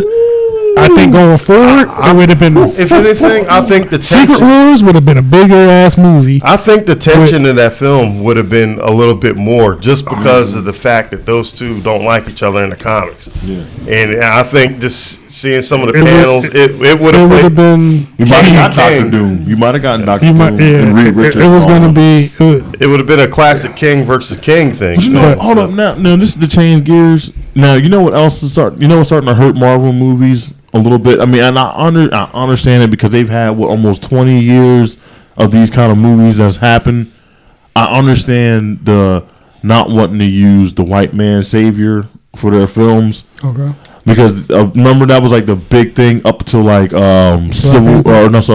Winter Soldier is that everything is going to be okay if the white man rides in and saves the day. Okay. Because you think about Tony Stark saved everything, Captain America saved everything. So that was like a real big deal for that. But I'm like, damn, if Chadwick Boseman was still alive, or they even would have recasted him and still went with the same story but had a different guy playing him, I'm like, damn. Just think about it. They probably would have had Doctor Strange in that movie to try to separate what's happening between them. You might have gotten Reed Richards. There was a big part of Secret Wars between Black Panther and Namor. I think we'd have gotten some things that was really set up to be like. It would have set up a big Secret War storyline too. But I think Wakanda Forever, the stuff that happens in that movie gets ignored till Thunderbolts. So we're not going to get nothing Ant-Man. What's happening to Ant-Man? The Guardians. I don't think you're going to see none of that. None of the ramifications from Wakanda Forever. None of the movies. Definitely. I think they're going to separate. So they're separating, right? There's the Earth level stuff. Mm-hmm. There's the space level Guardian stuff. But then there's the time Loki, Quantumania stuff if I'm one of them cats, I don't even want to. And there's mystical stuff too. So it's four fronts. I wouldn't even want to touch that. Yeah. Like I'd be shook to try to like the front, like if I'm like, because like if I don't know if y'all been reading that stuff, that dude Michael Waldron has been getting so much heat.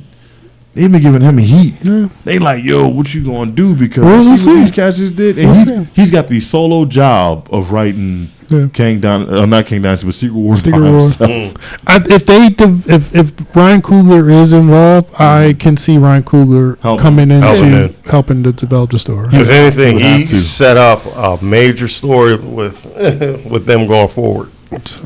All right, we're at 145. This was a good ass episode tonight, though. Yeah, it was some good talk. It was definitely some good talk, and honestly, Black Panther is something bigger than comic book movie, right? It's and when you go to the theater, you see a lot of black kids, you see different races, right? But definitely younger black children watching something that looks like them.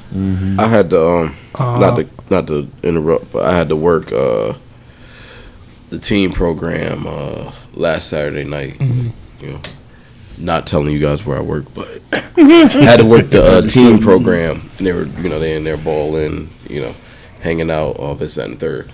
A lot of kids I don't know if they just came from the movie, was at the movie earlier in the day. The dots, the face, the paint of Black Panther. Representation is everything. Yeah, and it's definitely something bigger than just a movie and a comic movie. And again, this movie in particular. I'm definitely gonna see it again. Still the part when he came out the water and he threatened and he dropped the show and was like, I was hoping to get off at 2:45 today because I was gonna go straight from work to go watch it. I'm gonna watch it again. I was, but yeah. And then when he called him and he came out the water, you wasting my time again. I mean, he was so cavalier. He was good, and he was definitely a show stealer.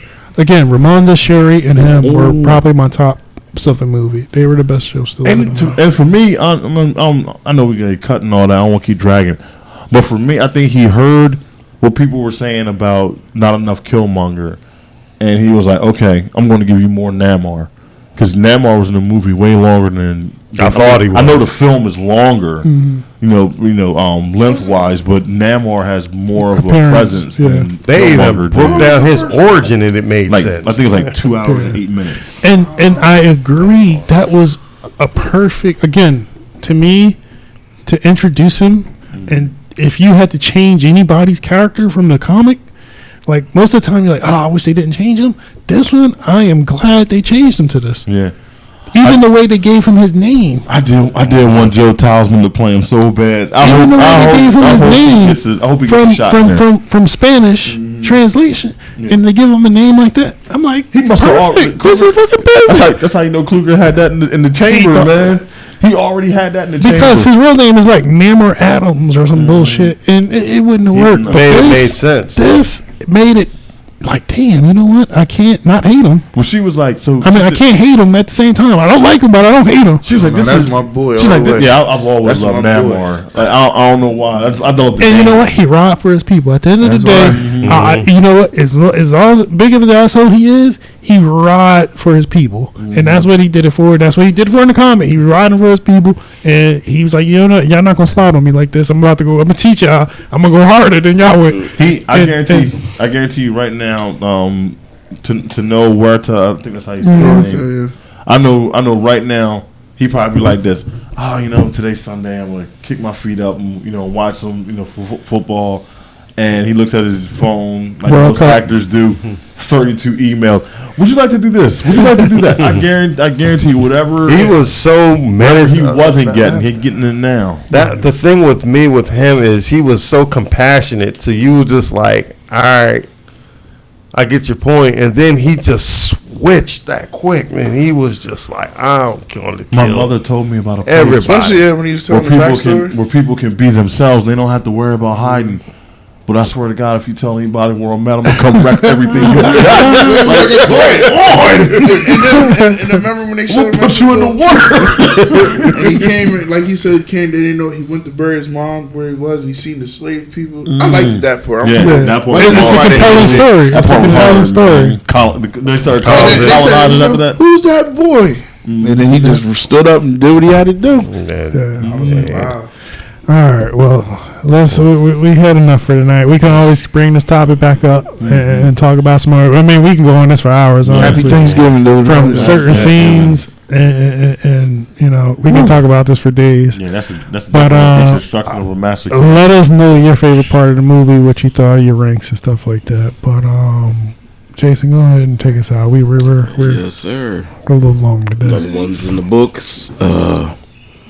Everybody, cast included, anybody viewing, have a safe, wonderful.